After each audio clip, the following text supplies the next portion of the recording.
अस्सलामुअलैकुम प्यारे दोस्तों, मैं हूँ आपका दोस्त सबितू। प्यारे दोस्तों, मैं आपको सिखाऊंगा ABC। सबसे पहले बात करेंगे A की।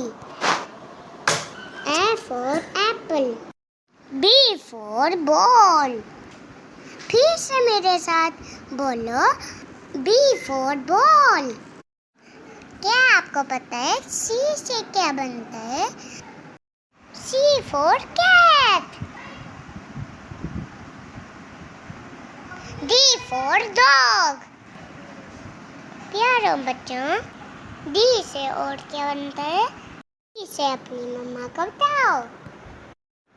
E for elephant, F for fish, for giraffe। तस्वीर में और क्या बनता है? H for hat, I for ice cream। Ice cream तो मुझे बहुत पसंद है। J for jam, ये रखो।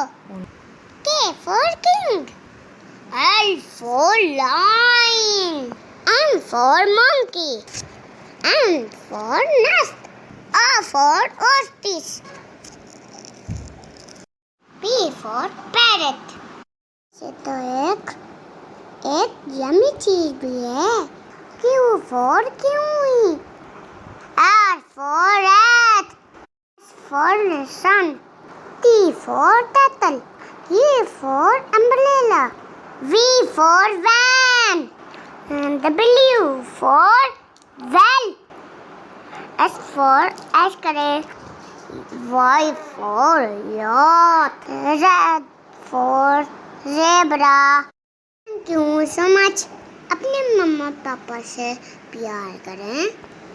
छोटी छोटी नेकियां करते रखो और आपस में मिलजुल के रहो और देखते रहो हम नेक बच्चे। अल्लाह हाफिज।